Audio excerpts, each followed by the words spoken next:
नमस्कार, मैं हूं पवन त्यागी।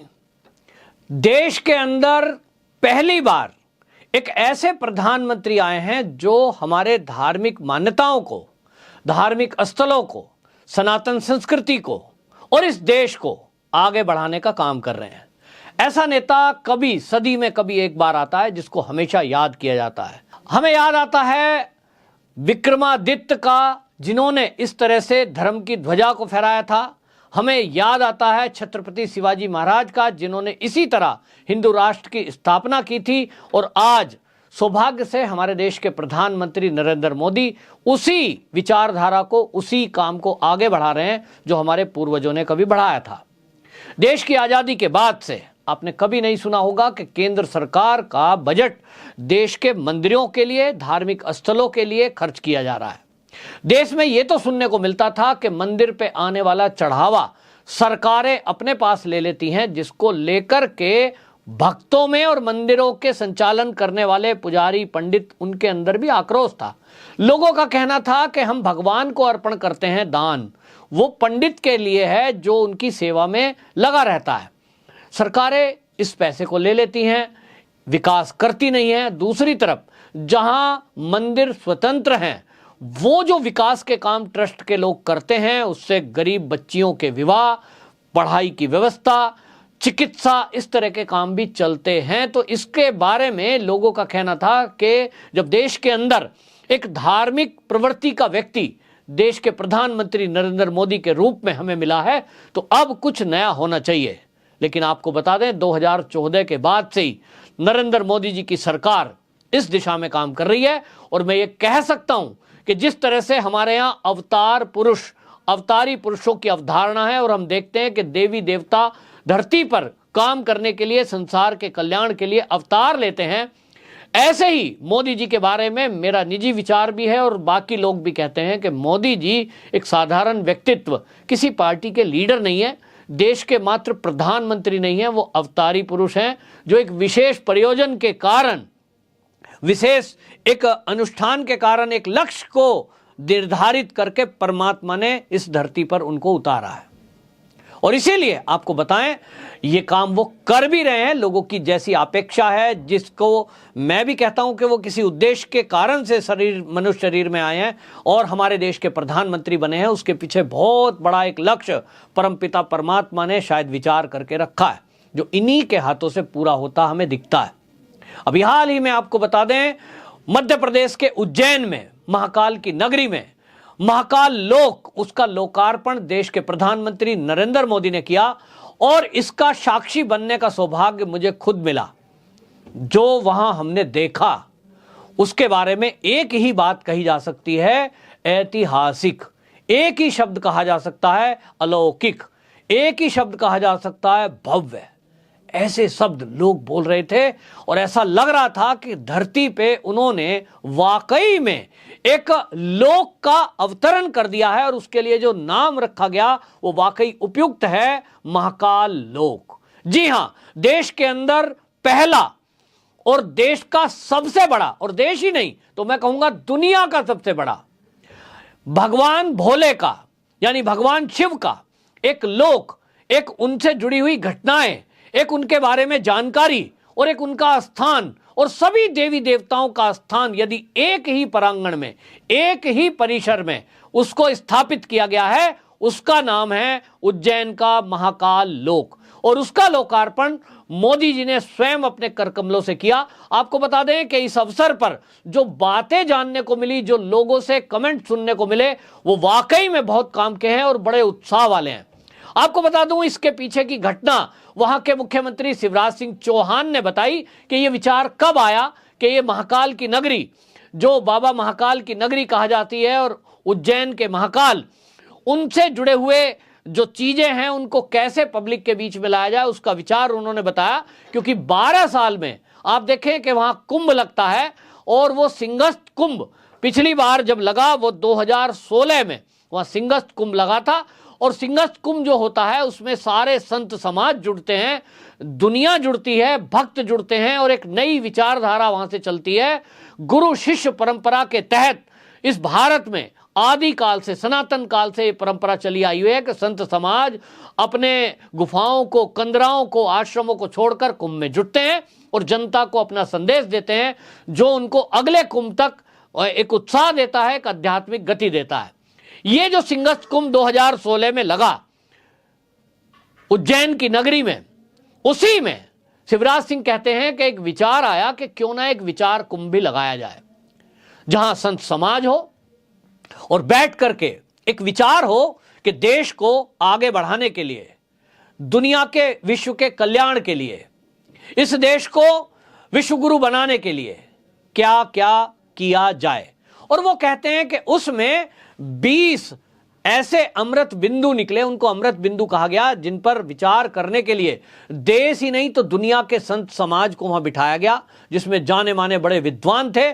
और आपको बता दें, एक सबसे बड़ी देश की और दुनिया की स्वयंसेवी संस्था राष्ट्रीय स्वयंसेवक संघ, उसके संचालक परम पूज्य मोहन भागवत जी, भैया जी जोशी और ऐसे अनेक जो विद्वान लोग हैं वो जुटे और उन्होंने जो मंथन किया, उस मंथन में ये निकला कि यहां एक इस तरह का एक ऐसा लोक बनाया जाए, ऐसा एक स्थान बनाया जाए जिसमें महाकाल से जुड़ी हुई, भगवान शिव से जुड़ी हुई कथाओं का वर्णन हो, लोग चित्रों के माध्यम से समझ सकें कि हमारी संस्कृति, हमारी सभ्यता, हमारा अध्यात्म किस प्रकार का है। और यहीं से निकला महाकाल लोक बनाने का निर्णय। और इसके बाद जब सरकार ने उसके लिए काम किया, तो आपको बता दें कम रोचक नहीं है कि ऐसा एक स्थान, आप यदि आप में से कोई मध्य प्रदेश के उज्जैन महाकाल मंदिर गया होगा तो आपने देखा होगा कितनी सकरी गलियां हैं। मंदिर के ठीक सामने होटलों की भरमार, दुकानों की भरमार और आसपास चारों तरफ कोई सोच नहीं सकता था कि जो मुस्लिम कम्युनिटी के लोग हैं वहां कभी इस तरह का बड़ा विशाल कॉरिडोर बनाने की संभावना और उसको मूर्त रूप दिया जा सकता है। कोई नहीं सोच सकता था, क्योंकि एक तरफ शिप्रा नदी और एक तरफ ये नगर। लेकिन यहां आपको बता दूं 500 से अधिक मकानों को यहां शिफ्ट करने की जरूरत पड़ी, जिसमें वहां विशेषता यह है कि मुस्लिम कम्युनिटी के लोग भी शिवराज सिंह जी की ये एक, मैं कहूंगा कि एक उनका आत्मीयता, लोगों को लोग जैसे उन्हें मामा कहते हैं उस तरह का संबंध, और उनकी सूझबूझ के कारण 500 से अधिक वो मकान स्वेच्छा से, नहीं तो किसी ना किसी सहमति से वहां से शिफ्ट हुए और ये बड़ा प्रांगण बन पाया जो लगभग 47 एकड़ में फैला हुआ है। और इसको जब ये बनाया जा रहा था तो इसके लिए विद्वानों से राय ली गई थी, आध्यात्मिक संत समाज, उन सब से ये राय ली गई थी कि भगवान भोले शंकर की नगरी, उस लोक को बसाने की जो कल्पना है उसमें क्या क्या चीजें ध्यान रखी जाएं। उसके लिए बाकायदा ऐसे चित्रकार बुलाए गए जो पत्थरों को उकेर कर ऐसी मूर्ति बनाने में माहिर हैं, चित्रों को बनाने में माहिर हैं। वो सब लोगों को लगा। और आपको बता दें कि 2016 को वो जो चिंतन मनन हुआ था उसको शिवराज सिंह जी बताते हैं कि 19 में थोड़ा सरकार कुछ गड़बड़ हुई थी, लेकिन अब तक कोविड का टाइम भी निकल गया और ये पूरा अभी एक फेज उसका पूरा हो पाया है। जो हमने वहाँ व्यक्तिगत रूप से जाके देखा, मैं आपको अपनी बात बता रहा हूँ, मैं भी भगवान भोले का भक्त हूँ और मैं बहुत जगह धार्मिक स्थान पे गया हूँ, उज्जैन भी पहले गया हूँ और मैं कई ज्योतिर्लिंगों के दर्शन करने का सौभाग्य भी मुझे भोले बाबा ने दिया है। लेकिन वहां जाकर के पहली बार एक ऐसी अनुभूति हो रही थी वो महाकाल लोक में भ्रमण करते हुए कि ऐसा लग रहा था जैसे कि देवलोक में वास्तव में हम इस समय हैं। चारों तरफ भोले बाबा से संबंधित वहां जो कलाकृतियां, मूर्तियां और घटनाएं, उनका वर्णन, और ये सब देख करके ऐसा लग रहा था ये जो हमने किताबों में अभी तक पढ़ा है, कहीं कथाओं में, कहीं सत्संग प्रवचनों में संतों के जो सुना है, वो वाकई में चित्रकारों ने वहां धरती पर उतार दिया है। और इसके लिए लगभग 850 करोड़ रुपया सरकार खर्च करने जा रही है।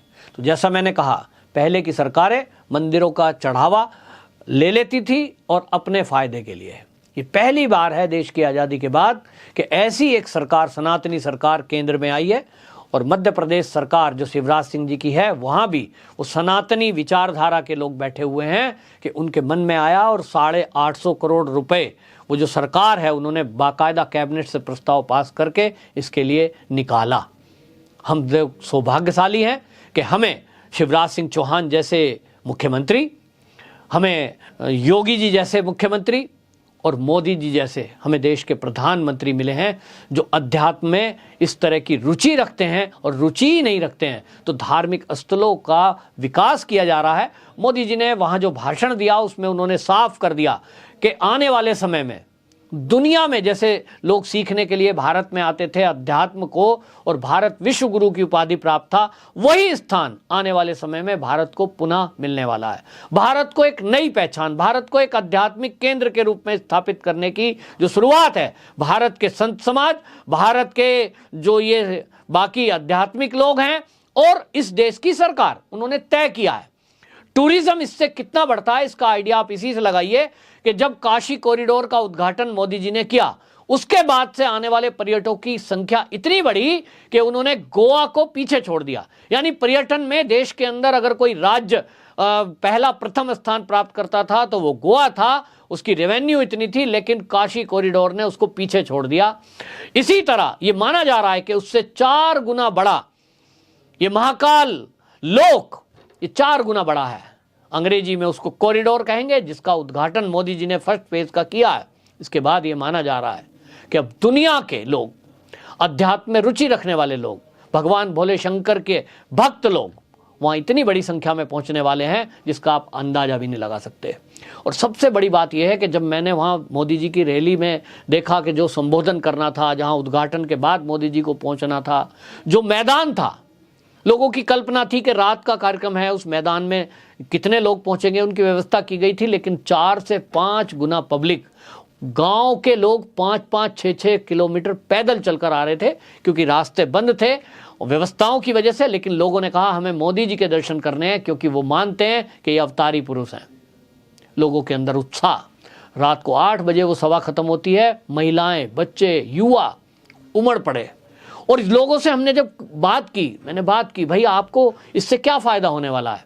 देश का विपक्ष तो ये कहता है मंदिरों में पैसा खर्च कर रहे हैं, ये तो फैक्ट्री लगानी चाहिए, अस्पताल बनाने चाहिए। तो लोगों का कहना था कि हम भारत की पहचान, भारत का जो इतिहास है वो आध्यात्मिक इतिहास है, और हम जो विश्व गुरु थे वो हर क्षेत्र में थे, लेकिन हमारा जो देश का अध्यात्म है, हमारी जो विरासत है, इसके बिना हम अधूरे हैं। और इससे टूरिज्म बढ़ेगा जो एक बहुत बड़ी इंडस्ट्री के रूप में डेवलप हो रहा है। तो कुल मिलाकर के देश के इतिहास में पहली बार कोई एक ऐसी सरकार आई है जिसने हमारे देश के तीर्थ स्थलों को विकसित करने का काम किया, और इसके लिए करोड़ों रुपए का बजट रखा जा रहा है। आपको एक उदाहरण देता हूं कि 4 धाम परियोजना जो कि उत्तराखंड में है, जहां गंगोत्री, यमुनोत्री, बद्रीनाथ, केदारनाथ, इनके लिए सरकार 60,000 करोड़ रुपया खर्च कर रही है।